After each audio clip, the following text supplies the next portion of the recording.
What's up, you guys? Welcome to Walk the Line. We're going to be breaking down the Dana White's Contender Series Week 9 episode, which in my opinion is one of the most talent-rich episodes of the season, maybe of Dana White's Contender Series since the show started. There are 3 or 4 fighters that have some serious potential to establish themselves in the UFC and maybe make a run in their division, make a run towards the top 15. Maybe make a run for the title. I don't know. Maybe we're getting a little ahead of ourselves, but I'm telling you, there are some fighters that are very talented fighting on this fight card. Of course, headlined by Artem Vakhitov, who is fighting in the main event against Islem Masraf. But Artem Vakhitov is a fighter that has a world of experience over in the kickboxing world. He has a victory over Alex Pereira there. He was the last man to ever fight Alex over in the kickboxing world. And then eventually, of course, Alex made the transition fully to MMA, and he is the reigning light heavyweight champion of the world. He's been looking phenomenal. How about the work he just put in against Khalil Roundtree over at UFC 307? I mean, that fight was crazy. Alex is an absolute stud, and he's making a run to be one of the greatest to ever do it in the sport. It's crazy to think, right? And he is one of the fighters that really pushed all these kickboxers starting to make the transition into the MMA world, right? You had Cesar Almeida also fighting on UFC 307, another fighter that's having a lot of success, a fighter that fought Alex Pereira over in the kickboxing world. So we'll see if Artem Vakhitov can translate into the MMA world as seamless as Alex Pereira has. Time will tell. Other fighters you need to keep an eye on that are fighting on this card right off the rip, I'll tell you guys, are Kody Steele. Mario Pinto is very talented as well. He's fighting Lucas Camacho, both those fighters fighting in the heavyweight division, both undefeated. That's going to be a good one there. Islam Dulatov is another fighter you need to keep an eye on. That is a fighter that has real potential to establish himself in the octagon. Okay, guys? So I'm excited for this one. Now, speaking of UFC 307, if you guys follow me on IG and Twitter, you guys know we dismantled that card. Should have had the clean sweep. The only play that we lost was the Raquel Pennington split decision loss, which was a real atrocity for the sport, if you ask me. An absolute robbery. Pena did not win that fight.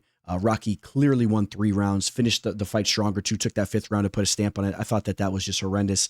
Besides the fact I lost an official play there, but we absolutely dismantled the card. Had a 7-unit play on Joaquin Buckley. We had a big 4-unit underdog play on Roman Dolidze to take care of one of my nemesis over there, Kevin Holland. That was nice to capitalize on. And then we also hit on the Kayla Harrison, Ketlin Vieira fight to go to a decision, which was almost at pick'em odds, even odds there. So, I mean, we just put in some serious work there. We've been on absolute fire. You guys know I will have some official action on this card. I'm looking to get my units back from that Pennington fight on this card because I'm not happy what the judges did to me there. Guys, comment below. Did the judges get you on any of those fights for UFC 307? It was brutal. A lot of split decisions going all types of ways. I was very upset to see Jose Aldo not get that victory. I had no action on it, but I thought Aldo did enough to get that victory as well. That was brutal. Comment below if the judges got you there. But I will have official action on this card. If you guys want to work with me, shoot me a message on Instagram, Twitter, or shoot me an email. I got that all scrolling below, and I can give you further information there. Okay, guys, and last thing before we dive into the first fight, we are powered by BetUS. If you guys are looking to sign up to a new sportsbook, reach out to me. I'll give you a referral link that will give you a nice 150% match on your first 3 deposits, okay? No other sportsbooks are giving those types of deposit matches, okay? So reach out to me if you're interested. Other than that, let's go dive into this fight card. The teller. Kicking the card off, we have 2 Aussie flyweights set to duke it out. This should be a fun fight. Now, you may look at this fight on paper and say it's the least anticipated fight of this episode based on big name potential. There's some things that are going against these fighters, like the fact that they're not the youngest. Okay, Gauci, 28 years old, Drilich at 30. Compared to some of these young studs that come through the show, I mean, these fighters are a little bit up there in age. They both have already tasted defeat, both via decision. But note that those losses did come a while ago. They now have some momentum behind them. They're on winning streaks coming into this fight. They both aren't the most physically imposing fighters as well. Maybe that's something that's going against them. Okay, so, but I'll tell you what, when you break down tape on them, they both bring the fight, and I think that this fight has the recipe to be very exciting. This fight probably plays out to be the most high-paced and exciting fight on this episode. How about that? We may see a vintage WEC lower weight class type of fight here. So Anthony Drilich, who is 30 years old, he's slightly undersized even for the flyweight division at 5'5", with a 65-inch wingspan. One thing I noticed about him when I'm breaking down tape on him is that he really needs to close the distance to have success on the feet. And don't get me wrong, he does that decent. We've seen him close the distance and really crack dudes and get some knockouts there. He has a good amount of knockouts when you take a look at the fact that he has 8 victories and 4 of them, half of his wins have come by way of knockout. So he is a threat there. But when he's not able to get on the inside, I can see him having some problems. And when you're fighting a fighter like Sean Gauci, who is shown to be a little bit more polished overall with his stand-up, if you ask me, I do believe that Drilich could potentially run into some trouble there. Now, Sean has 5 knockouts out of his 9 victories, so a high knockout percentage as well. One difference is that Drilich is a fighter that has 2 subs under his belt, caught those a little bit earlier on in his career. Gauci with no submission victories. So maybe you can argue that Drilich has a little bit more of an edge as far as the grappling goes. And again, earlier on in his career, you saw Drilich pushing a little bit more with the grappling, but as of recently starting to really settle in with his striking. Now, I have a feeling that this fight is going to settle in on the feet. I kind of have a feeling this is going to be one of those fights where they both welcome a kickboxing type of match, especially when you look at the recent fights. That's the type of tactics they're looking to impose. Gacy's takedown defenses look pretty good, so even if Drilich does kind of have an edge down on the mat, is he going to be able to get it down there? I don't feel overly confident that he will. I think that if Drilich is going to have success in this fight, he needs to get on the inside, maybe give Gacy some problems with the unorthodox southpaw stance there, and maybe he can crack him with the big shot and shake things up.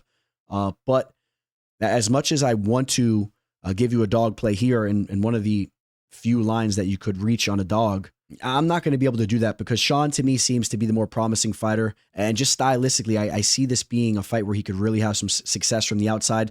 As his fights progress, he really gets in rhythm. And we don't have a height and wingspan for him right now, but I do believe he will be the larger fighter in there. So I'm interested to see how they look at the stare downs. I really am. But I do believe that Sean should be the larger fighter. He's starting to hit his stride here, and I see him winning a decision here. Okay, I see him winning a decision. I don't think he finds the knockout. As I mentioned earlier, neither fighter has ever been knocked out. They seem to be pretty tough and durable. Fight taking place in the flyweight division. I think we see a lot of tit for tat going on. But the difference, in my opinion, will be that Sean is just a little bit ahead in those striking exchanges as he's at range on the outside. Now, he's at a minus 180. I don't see a ton of value on him there because I do believe that Drilich is very game. Maybe he cracks him with that big shot, or maybe he actually just really has a lot of success closing the distance and landing his striking throughout the fight. And maybe it's a very close fight that goes his way. Okay, so I'm not willing to chalk up a 180 on Sean. I don't believe there's a lot of value there. And in fact, I do believe that the value is on the underdog. So I'll be very clear there. I do believe the value is on Anthony Drilich at plus 140. That's where the line is right now on BetUS. Should be a good fight though. And I'm interested to see if either fighter gets a contract, or, this could be one of those fights where they both deliver and you see both men signed. I do see that type of potential. I think this fight really delivers for the fans, goes to a decision. I'm looking at overs for this fight. I'm looking at a decision victory. As mentioned in the preview, Islam Dulatov, definitely a fighter you need to have highlighted going into this episode. He's taken on Vanilto Antunes, a fighter that is quite underwhelming if you ask me. As you dive into the tape, I'm not too intrigued with what I've seen. Now, one thing that's interesting about him is he is a boom or bust type of fighter. If he's getting a W, he's pretty much going out there and knocking you out, although he does have one sub. But if he's losing, he's either getting knocked out or subbed, but he's definitely getting finished, right? He's never lost via decision.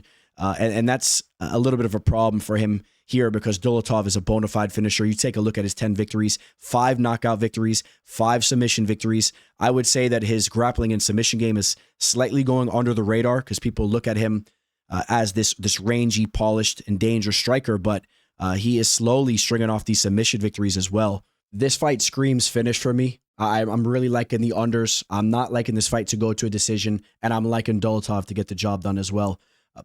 I think that Dulatov can either knock him out or get a submission, but I actually think it's going to be the knockout. I know some people are actually leaning towards that submission victory for him. I've been hearing some buzz about that, but I'm actually sensing a knockout victory. I could see him overwhelming Antunes against the cage and just putting it on him there. I've seen him do that quite a few times. He's going to have a massive length advantage in this fight, okay? They have him listed at 6'6". We don't have Antunes' height listed, but I do know that he's much shorter than Dulatov. When you're watching him on tape, I mean, he's a much shorter fighter. Dolatov's going to be able to put on some serious damage from him from the outside. He can work in the knees, the elbows, all that. And I'm sensing he gets a knockout there. I think that Antunes is just very prone to being finished in that type of manner, and I could see it happening. This is a setup fight, if you ask me. Dulatov has a lot of potential to be a household name in the UFC. He has the look. If you guys go check him out on IG, he has quite the following. I think he does some modeling as well. And he was supposed to be fighting earlier on in this season against Meng Ding. And I think that he would have definitely got the victory over Ding. You guys know we faded Ding on an underdog play, right? We had plus action against Ding, and we still prevailed there. I think that Islam Dulatov definitely would have went out there and got the better of Ding. But I think that he also goes out here and gets the better of Antunes. So let's take a look at the betting line so you guys can see what we're talking about here. Islam Dulatov is a minus 450, which of course is a big time favorite, but not necessarily in regards to some of the fights that we're seeing on DWCS. And I would say not necessarily based on this fight. I thought that he may have even opened up as like a minus 550, minus 600. And I thought we would see some quicker line movement. Even when he opened up at minus 450, I thought maybe we would see some quicker line movement towards 500-600. So some people may be believing Antunes is somewhat live, and that probably has something to do with the fact that he is a fight finisher. They're hoping maybe he can capitalize with something there on the feet, landing a big shot and shake things up. Note that Dolatov's one loss came in his professional debut, and that was a decision loss. It was a long time ago. He's really starting to put it together. I like what I'm seeing, and I think he goes out here and gets a finish. We got two undefeated heavyweight prospects here, and Mario Pinto, who's taking on Lucas Camacho. Mario Pinto, let's cut to the chase. This is the fighter that the UFC is hoping comes in and makes a statement and gets signed, right? He's much younger at 26 years old, 8-0, and he looks the part, has very refined striking for the heavyweight division as a whole. I mean, I'm talking about even for the UFC's heavyweight division. This is a fighter that has very measured striking, and I would say he can get the better of some fighters in the UFC right now on the feet. I'm a little interested to see his overall game play out more so. But on the other hand, you got Lucas Camacho, who's, I think this dude's kind of low level. Maybe not as low level as some of the fighters we've seen come through Dana White's Contender Series, but he's sloppy. One thing that he's decent at is his aggressiveness and his activity. That's potentially an avenue that he can give problems towards Pinto if he can kind of push the pace. And again, in the heavyweight division, you guys know it only takes one. Maybe he connects with a sloppy strike. But I'll tell you what I really like in regards to Pinto getting the job done here. It's the fact that he's a very defensive fighter. Okay, this is a fighter that doesn't take a lot of risks. He's very measured in his approach, and he waits for the right opportunities to capitalize offensively. And you guys know, I've talked about this quite a lot, on these shows. When I'm backing fighters, when I'm betting on fighters, one thing that I really like them to have, specifically in the light heavyweight or the heavyweight division, is for them to be very cerebral and cautious at times. I don't like fighters that take unnecessary risks, and even when they're the better fighter, they make one mistake and they cost us money, or in their regard, they lose a fight, right? Which obviously outweighs us losing a couple bucks on the fight, but still. We're worried about our pockets over here. And the one thing I do like about Pinto is he seems to be very cerebral and defensive. And I think that he doesn't get caught up in a nasty slugfest and get clipped with the shot from the big Camacho, the big, wild, aggressive Camacho. I think that he eventually takes this fight over and he breaks Camacho down. Now, is he going to get his own finish? That's really the question, in my opinion.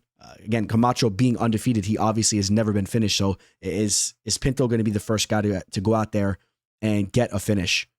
I'm actually going to say no. I'm going to say that Pinto wins a decision. Like I said, at times he could be on the back foot and not be the most aggressive fighter. He has a couple of decision victories, even on the lower level scene, right? 3 decision victories. Maybe this is a little bit of a step up. I mean, we got to see more from Camacho, but he's decent, right? He's getting this opportunity on a big stage. I could see this fight going to a decision, but I do expect Pinto to be out ahead. So I will say Mario Pinto wins a decisive decision. I just don't trust him with the fight ending instinct in there. And I could see him just being a little lackluster. But, I do got to mention this, right? It is a Dana White's Contender Series fight. And there will be pressure on him to perform and to go out there and get a finish. So that's something that you got to keep an eye on. But I'm going to go based off the tape and what I see from him in the cage, okay? Things could change here on the show, but I'm going to say we see a similar version of Pinto who just kind of waits to find that finish, and maybe he doesn't find it, but he's still out ahead, okay? Now, Pinto is a big-time favorite. He is currently a minus 600 favorite. Okay, so he's essentially tied, depending on what book you're looking at, he's essentially tied as the biggest favorite on the card. We'll be talking about Artem Vakhitov a little bit later, who's another huge favorite. There's a lot of hype behind him. Is Pinto worth being a minus 600? I don't think so. I don't think so. I think that he wins the fight, like I said, but I wouldn't be chalking up 6-1 odds on him, specifically for the fact that he doesn't have that killer instinct in there, and it could potentially play out close with him not putting enough volume out there, okay? So that's one thing that I don't like, and I have him capped more around a minus like 400. I still have him being a hefty favorite here, but 600 is pushing it as far as I'm concerned. Maybe you're looking to get him on a decision line, or maybe you're chasing the dog there. I see more value on the underdog, although at the end of the day, Pinto should prevail and should be the more polished fighter, and probably gets a contract with the heavyweight division being a little bit scarce, and we'll see how that plays out. So luckily for Kody Steele, the UFC gave him another matchup on this season. He was supposed to be taking on Otoni, if you guys remember, a couple episodes back, and Otoni pulled out right before the fight took place. He's now taking on Chasen Blair, who's 6-2. I will say this, the 6-2, not the most impressive record when you look at it quickly. I don't think that Blair's a bad fighter. I broke down some tape on him, and he's a decently talented fighter. A well-rounded fighter. I would say his grappling's probably his strength. He looks pretty good down on the mat, but I've seen him also make some glaring mistakes down there, right? He got caught in a knee bar by Ahmad Hassanzadeh, who's a fighter that just had a victory on Dana White's Contender Series. I believe he got the contract.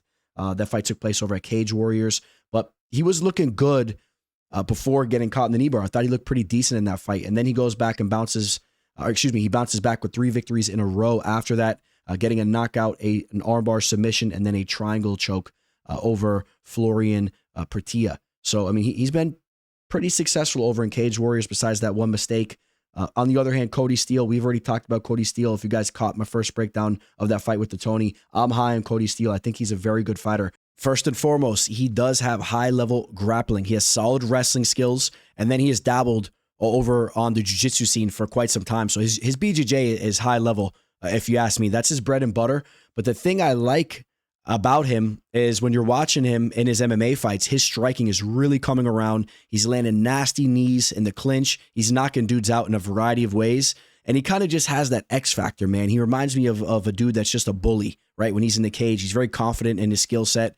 He looks to march forward and just dominate the dudes that he's in there with. And I think that this is a fighter that has real potential to not just get the contract, but to make some noise in the UFC's lightweight division.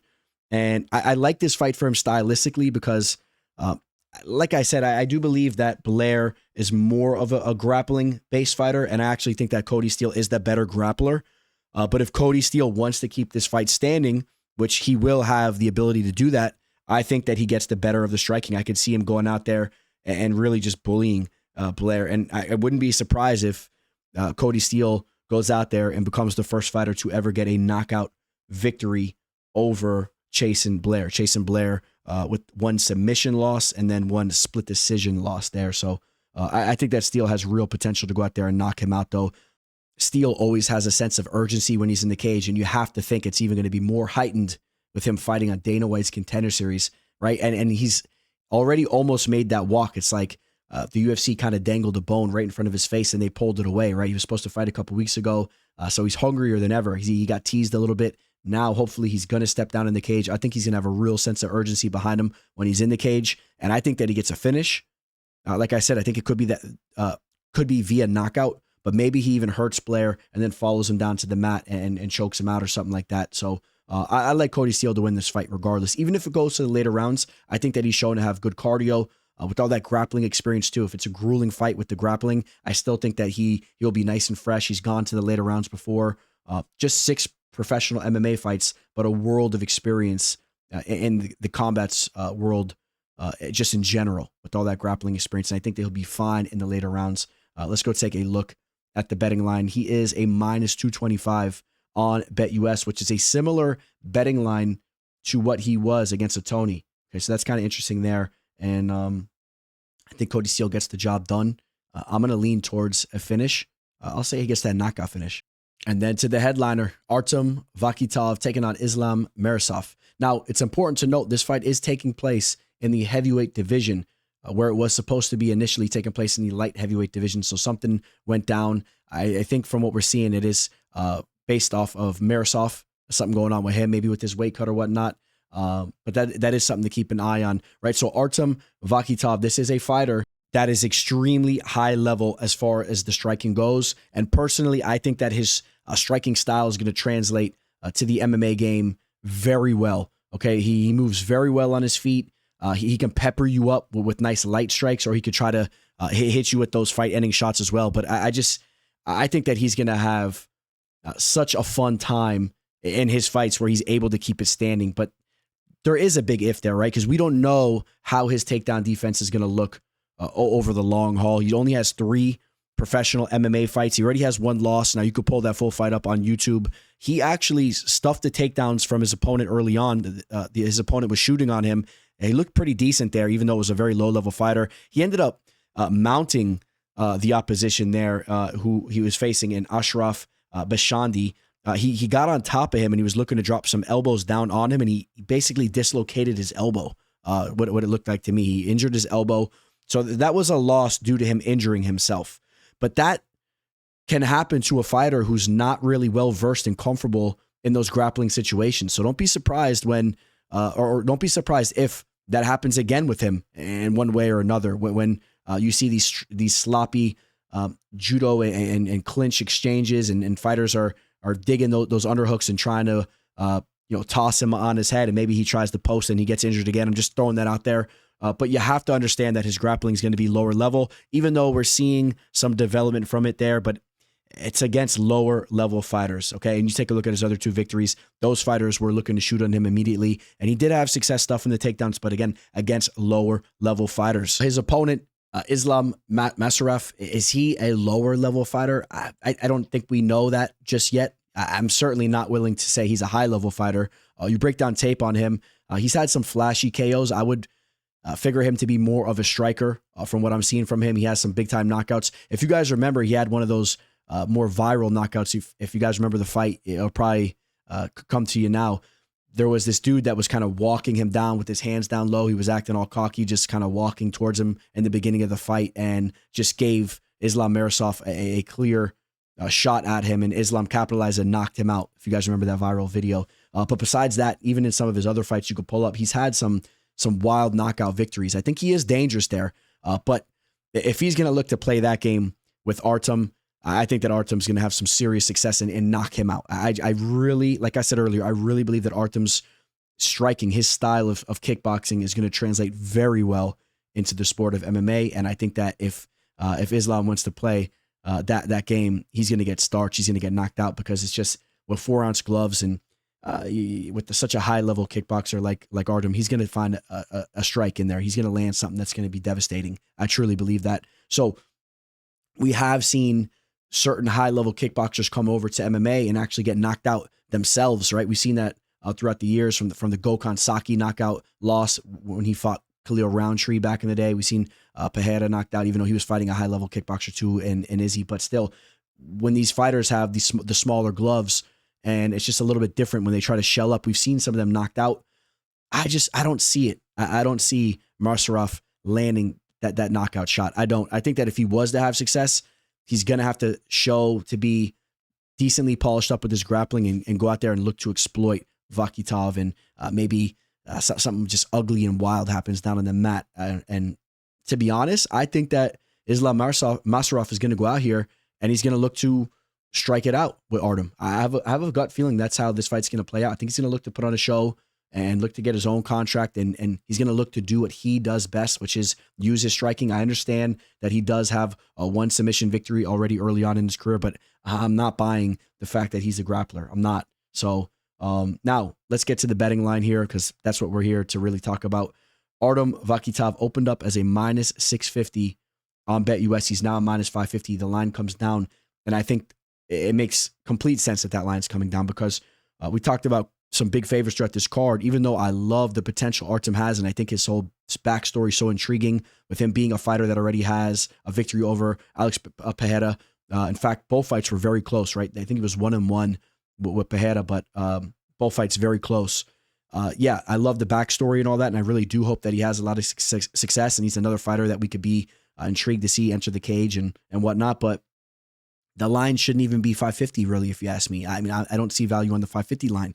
There's just so much of a question of what's going to happen if this fight gets ugly and does go down to the mat. I did say I do expect this fight to take place in the feet. I do know I'm kind of contradicting myself there, but I don't know that for sure. And the question mark of the grappling of Artem Vakhitov is too much for me. And it's just seeing him get injured in that one in his MMA debut too, the way that all played out. What if something funky happens like that again and it's just ugly? And if it plays out ugly and there's some type of grappling going on, I don't want to have Artem with the minus 650 or minus 550 next to his name. If that line really, really started to dip, maybe I'd flirt with it, but it needs to come down even a lot more so. I mean, this is a fight that I'm sitting back and I'm watching, and I'm really hoping that Vakhitov goes out there and shines and starts to make a name for himself. You have to understand that he is 33 years old. He's not that young. If he's going to go out here and make some noise, he really has to start picking it up and getting some momentum right now. He needs to get the contract. He needs to show his takedown defense is sharp and that he can look to keep these fights standing. But just keep an eye on the stare downs and the weigh-ins. I'm curious to see how much bigger Masraf is as well, and maybe he could use that size to hang on Vakhitov and make this ugly. Be careful, guys, if you're targeting Artem. I understand it's fun and all that, but be careful with where that line is. And I will take Artem Vakhitov to get a KO, but not any value, and I'm not trusting it enough for where that line is. All right, guys, that's going to wrap up DWCS Week 9 of this season. And I hope you guys profit on the card. I definitely will have some big-time action locked in for this episode. Don't forget, if you want to work with me, reach out. I'll give you some details on getting my official plays. I appreciate you guys so much for tuning in. Please hit that like button if you haven't already. Catch me on all my social media. It's scrolling below, and I'll catch you in the next one. The teller.